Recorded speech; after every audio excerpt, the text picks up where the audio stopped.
So if you notice, na choices na nakabutang sa ubos sa animal, nilang bata mo yung mabutang on what group siya na belong.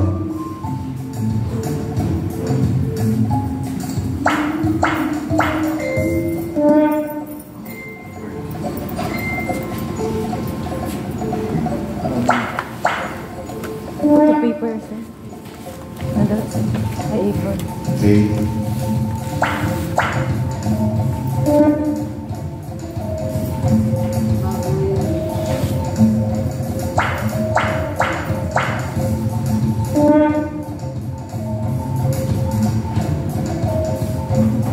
So, if you observe there in the answers,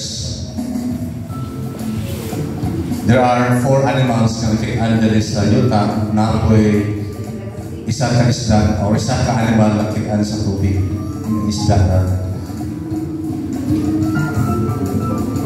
Good job, mga bata! Maghinaon ako nga nagkakataon ra kita karon. Hangtod sa sunod nga bulahaton. Bye! Okay, so it was prepared by Ma'am Vanessa Macasir, kunya video illustrator or editor kay si Ma'am Daphne Marie Carbisi. It was noted by Ma'am Grace Argonco of Libertad TS.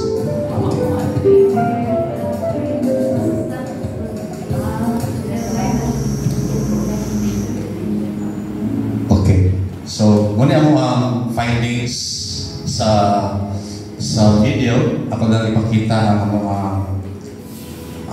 SFRC.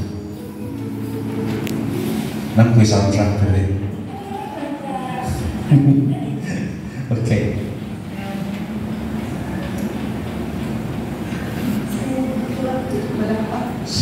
Makalo ba?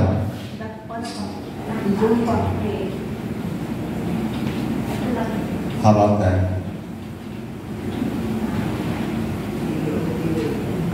Okay. So this is now the summary of findings, corrections, and review form. So, una batayan is the audio of the voice of a girl instead of a boy in the dream na nadungga na to. So, imbis bata mo yung nagsulti kay 70 tamong to, babae ang tibok. No? So, it is a type of error na letter L kay language. Okay? When a specific recommendation, change the voice from a girl to a boy. Okay? Next, another observation naman sa audio correction. Only one animal is not mentioned as seen in the video. Okay? Ang manok, wala ma-mention, nasa video, pero wala sa voiceover. Okay? So, ang recommendation, mention the chicken since it is depicted in the video. Okay? Pasig mo reklamo sa chicken, bago mo siya ma-appeal. Okay? Sunod, visual na component. Image sa video kay goldfish, pero nasa script kay tilapia. Okay, so ang mga recommendation na is to alter the image of the goldfish to tilapia since in the voiceover tilapia was mentioned. Okay, so goldfish po di po na makita sa pond. Usually it is found in an aquarium, okay?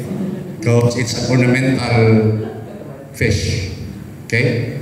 So it's a challenge for the illustrator to find a tilapia picture. The goal na surrender. Picture. Pag-picture ng tilapia ginoon, atos kuan. Merkado. Another visual concern, farm appears like in a foreign setting. Kung ito mo na ay warag windmill, para sa glass sa Netherlands, The Hague, Russia, ICC inspired. Okay, pero wala pa mo na siya nga topic, no, ang ICC, kaya gibuhat na siya. Okay, so ang atuan recommendation is change the setting from foreign to a local farm per compliant to the social content guidelines. Okay, another component is both visual and audio. Okay, dito sa activity 1, there were 2 tasks given in one activity. Okay, ang iyang first task is identify the animals found in the farm. Okay, at the same time, group the animals into land and water. So, 2 ka tasks in one activity. So, ang other recommendation, provide only 1 task per activity to minimize confusion on the things to do. Especially it's only kana interactive, they might not have enough time to grasp the whole instruction. Okay? So, namin suggest na activity niya, let the pupils identify the animals as shown in the farm. That is activity number 1. So, among gi-break down. Okay? And also, another audio, there's a lack of statement to mention other than animals around us. Since damgo niya, kuturo siya sa farm. O niya, ang isda, basta po siya po. What if mo go outside na sa farm and will focus na on the animals around us? So, dapat na siya warag statement nga mo mention nga dili lang kay kanila animals ang ato makita. We can also see other animals around us nga dili farm animals. Okay? So, ang amuan nila is there's a lack of statement to mention other animals around us nga voice over. Okay? And then ang yahaning recommendation, add also a slide or that shows different local animals that live in land and water. Add in the voiceover, aside the animals seen in the stream, there is still other animals that can be found around us. Para dili limited ra ang grass sa mga bata na kanila yung animals na makita. Okay? Visual component. Other task was merged with activity 1. This is related to this. Okay?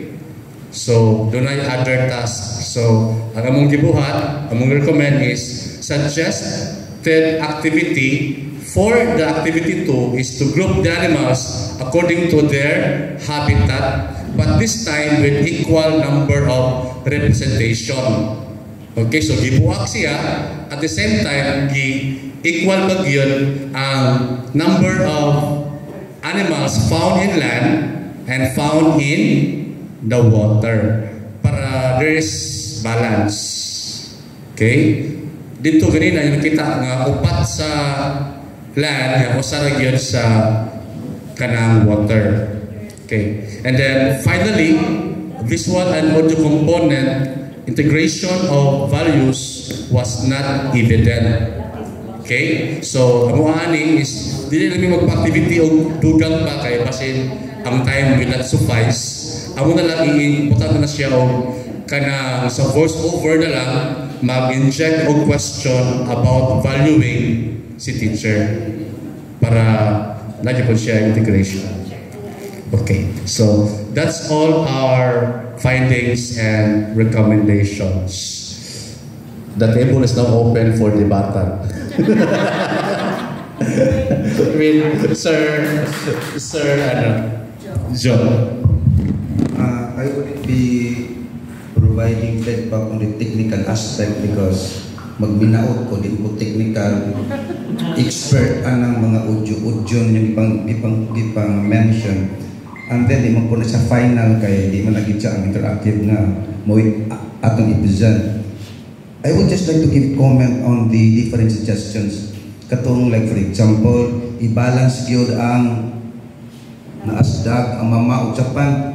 Pwede na ko kay teacher ano hindi pinabalance. Mas tagan din sa mama undas pag nga mo gilain aspan. Gawa sa isda. Bangus. O isda man na. Shrimp. Sir, daghan ginang sa mama. Then second, katong ingon ninyo nga goldfish, please take note na naroy tilapia nga gold bitaw na nga si sir tanlangit kabinabag nga tilapia ang sir nga goldfish gold na siya. Goldfish man ay mao to mo suggest kay goldfish. Oh, dito tilapia di ay siya. So naroy tilapia nga gold. Yeah. Hybrid niya, tilapia sir. Yeah. Albay. But I was very happy nga katubang valid ang inyong katong assessment kaya naambot sa kuan nga dili lang kita mo focus although yung objective pa to pag ila-ila sa managlain nga hayop. So may sir may mula to ako adito and then just make sure lang nga ang katong wa pa mula pa sa katong main objective kay naro pa to usar ka focus nga to sa atong atong objective. That's all. Technically, I just don't know. Okay, thank you to Joe for your recommendations and suggestions. Anyone else?